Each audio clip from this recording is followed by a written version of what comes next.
자, 오늘은 주인공은 제약바이오입니다. 코스닥에서 지금 알테오젠도 가파른 상승세가 나타나고 있고, 역시 오늘의 히어로죠. ABL 바이오가 일라이 릴리와의 또 기술 이전 계약을 체결했다라는 소식 때문에 상한가에 진입을 했습니다. 자, 이러니까 제약바이오 전체적으로 지금 온기가 다 퍼지고 있습니다. 코스피에서 셀트리온도 5% 넘게 상승세를 나타내고 있고요.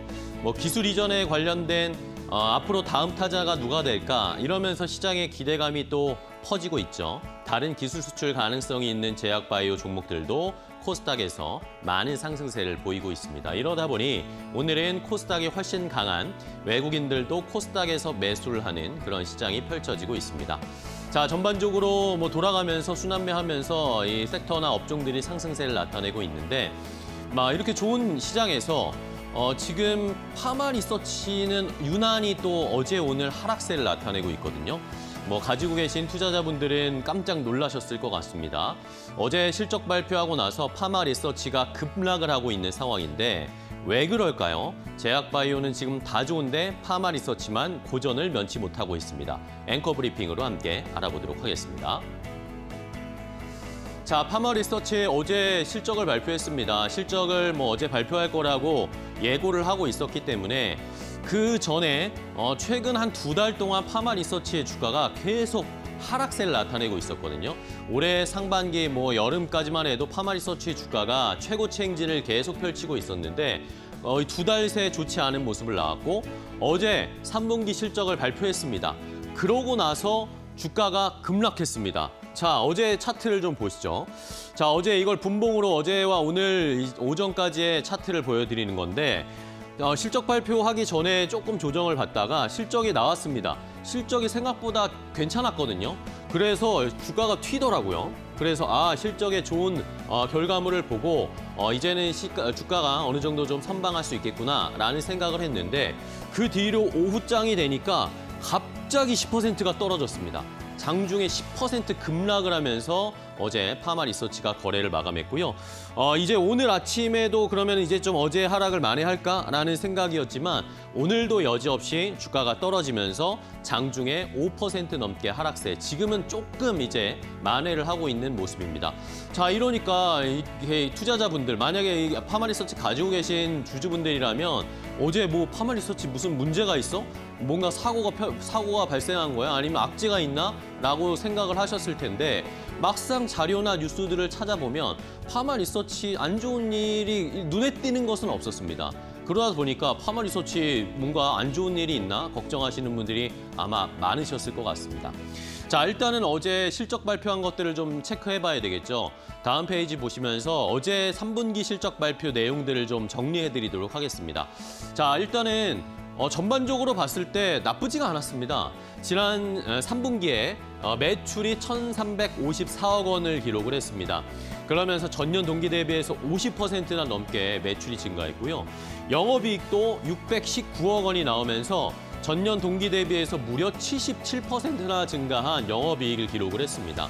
자, 그리고 영업이익률 따져보니까 45.69%가 나왔고요. 전년 동기 대비해서 그때는 40%가 넘지 않는 영업이익률이었는데 영업이익률도 굉장히 많이 증가했잖아요. 올랐잖아요. 그런데 주가가 막 떨어지는 겁니다. 왜 그랬는지 이유를 굳이 찾자면 시장에서 예상했던 눈높이가 생각보다 더 높았기 때문입니다. 라고 설명은 드리겠습니다. 예상했던 게 1,400억 원은 넘겠다라고 했는데 그걸 조금 하회했고요. 영업이익도 역시 시장이 예상했던 627억 원보다는 약간 하회했습니다. 영업이익률은 그래도 시장이 예상했던 것보다 더 높게 나왔는데 이 정도면 사실 파마 리서치의 실적 잘 나온 게 아닌가라고 저희는 생각이 되는데, 이러면서 일단은 시장에서 예상하는 건 올해 매출 전체적으로 봤을 때 매출 5천억 원 넘을 것으로 예상이 되고 영업이익도 2천억 원 넘을 것으로 예상이 됩니다. 이 실적을 가지고 왜 주가가 떨어지는 걸까요? 다음 페이지를 좀 체크를 해보겠습니다. 시장에서는 이유를 찾고 찾았습니다. 왜 떨어지는 거지? 왜 떨어지는 거지? 라고 찾았는데, 자, 일단은 내수 쪽에서 이 파마 리서치 리주란을 이제 시술하는 이쪽 내수 쪽에서 3분기에 전공의가 복귀하면서 리주란을 시술하는 공급자가 일시적으로 감소했다. 이런 것들 때문에 내수 쪽에서 의료기기 쪽에서의 실적 매출이 시장의 기대치를 하회했다라는 것이 하나의 이유였고요. 수출 쪽에서는 1분기부터 해외 쪽 수출이 약간 차질이 빚는 이슈가 있긴 했었습니다. 1분기부터 계약 조건을 위반했던 해외 리주란 유통사에 대한 불법 재고 판매를 방지하면서 요거 때문에 해외 쪽에서의 수출이 또 약간은 감소했습니다. 근데 그게 엄청난 감소는 아니었거든요.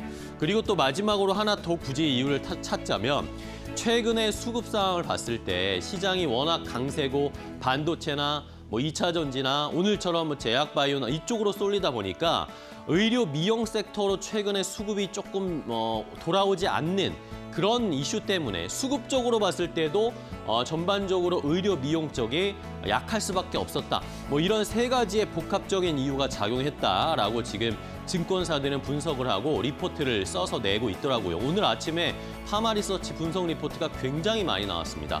그래서 제가 하나씩 다 찾아봤습니다. 삼성증권이 일단은 목표 주가를 64만 원까지 낮추면서 가장 목표 주가를 크게 낮췄거든요. 아프지만 효과 좋은 리주란처럼 이런 이 제목을 달면서 리포트를 작성했는데 어쨌든 그동안의 성장성은 충분히 반영이 됐지만 주가가 너무 많이 올라왔고 이런 말씀드린 세 가지의 좋지 않은 상황 때문에 목표 주가를 64만 원대까지 낮춘다라고 이야기를 했고요. 그다음 키움증권도 이 성장통, 이 파마리서치의 리주란의 성장통이다라는 이야기를 하면서 그러면서 역시 목표가를 70만 원까지 낮춰 잡았습니다. 근데 그러면서 투자 의견은 바이로 계속 유지를 하면서 목표 주가는 낮추는 그런 리포트를 써냈는데 이렇게 제목은 그럴듯하게 달았지만 사실 시장에서 그리고 투자자분들은 잘 이해가 되지 않는 상황으로 계속 받아들여지고 있습니다. 자, 그런데 많은 증권사들이 오늘 파마리서치의 리포트를 써서 냈는데 유독 눈에 띄는 리포트가 하나 또 있었습니다. 바로 한국투자증권이 쓴 리포트였는데요. 자, 한국투자증권은 다른 증권사들과 의견이 좀 달랐습니다. 파마리서치가 떨어질 하등의 이유가 없다. 제목을 이렇게 다루면서 왜 떨어지는지 이해할 수 없다. 그러면서 여전히 목표 주가는 80만 원으로 유지하겠다라고 입장을 밝혔습니다. 펀더멘털의 변화 없이 주가가 너무 많이 하락을 했다. 그리고 어제 특히 실적 발표하고 나서 10% 급락 나온 건 과도하다라는 이야기였습니다. 자, 지금 이 추정치, 앞으로의 실적 추정치들을 한국투자증권에서 이렇게 정리를 해놨는데요. 자, 지금 매출이나 영업이익이나 영업이익률이나 다 꾸준히 우상향하고 있습니다. 내년에는 훨씬 더 매출이 늘어날 것으로 예상이 되고 있고 그리고 영업이익도 300억 원대를 넘어갈 것이다 라고 예상을 하고 있는 상황인데 영업이익률도 지금 연 단위로 봤을 때 올해는 41%대지만 내년엔 43%대까지 올라갈 거다라는 이야기를 했습니다.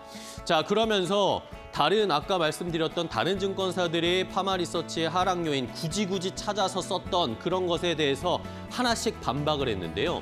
자, 매출 부진이 일단 수요 둔화에 따른 것이 아니다. 리주란을 맞지 않기 때문에 아니면 해외 관광객들이 우리나라에 와서 리주란을 맞지 않아서 매출이 줄어든 것이 아니라 아까 말씀드렸던 것처럼 피부과 전공의들이 이제 다시 복귀를 하면서 이런 것들 때문에 약간의 주춤거림일 뿐이지 다시 의료진이 충원된다면 다시 판매가 늘어날 가능성이 높다라는 이야기였고요.